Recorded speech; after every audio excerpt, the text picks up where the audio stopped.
November 18, 2015, Wednesday of the 33rd week in Ordinary Time. A reading from the second book of Maccabees. It happened that 7 brothers with their mother were arrested and tortured with whips and scourges by the king to force them to eat pork in violation of God's law. Most admirable and worthy of everlasting remembrance was the mother, who saw her 7 sons perish in a single day, yet bore it courageously because of her hope in the Lord.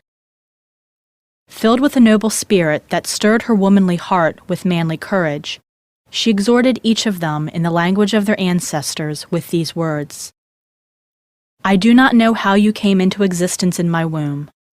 It was not I who gave you the breath of life, nor was it I who set in order the elements of which each of you is composed.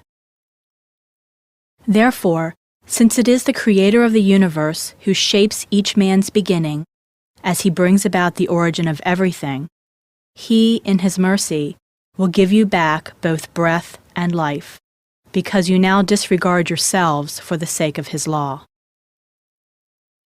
Antiochus, suspecting insult in her words, thought he was being ridiculed.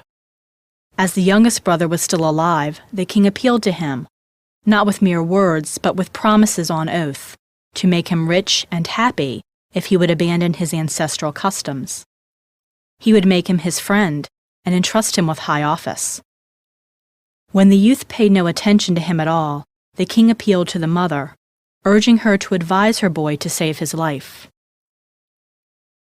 After he had urged her for a long time, she went through the motions of persuading her son. In derision of the cruel tyrant, she leaned over close to her son and said in their native language, Son, have pity on me, who carried you in my womb for 9 months, nursed you for 3 years, brought you up, educated and supported you to your present age. I beg you, child, to look at the heavens and the earth and see all that is in them.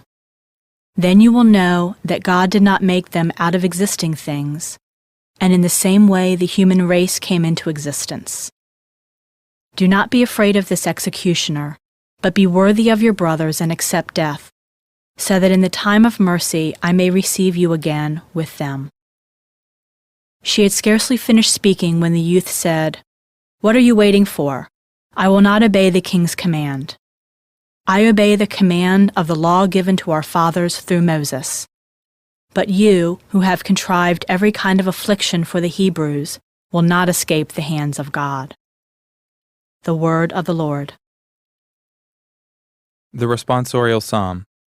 The response is, Lord, when your glory appears, my joy will be full. Hear, O Lord, a just suit. Attend to my outcry.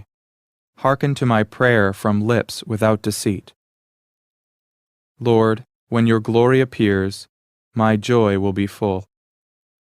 My steps have been steadfast in your paths. My feet have not faltered. I call upon you, for you will answer me, O God. Incline your ear to me, hear my word. Lord, when your glory appears, my joy will be full. Keep me as the apple of your eye. Hide me in the shadow of your wings. But I in justice shall behold your face. On waking, I shall be content in your presence. Lord, when your glory appears, my joy will be full.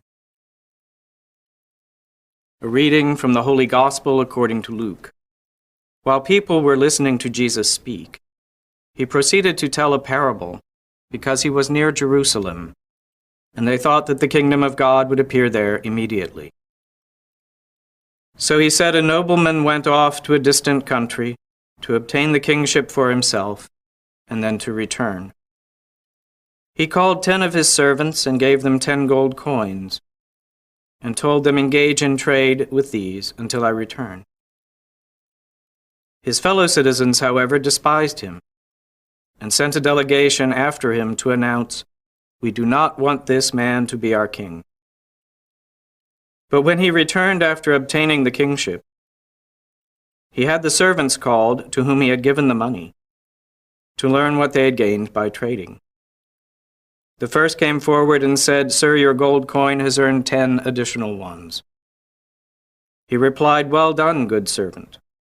You have been faithful in this small matter. Take charge of 10 cities."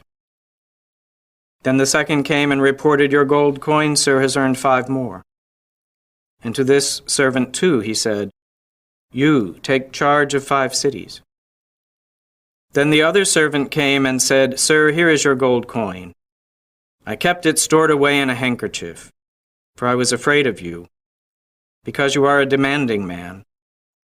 You take up what you did not lay down, and you harvest what you did not plant." He said to him, "With your own words I shall condemn you, you wicked servant. You knew I was a demanding man, taking up what I did not lay down, and harvesting what I did not plant. Why did you not put my money in a bank? Then on my return I would have collected it with interest."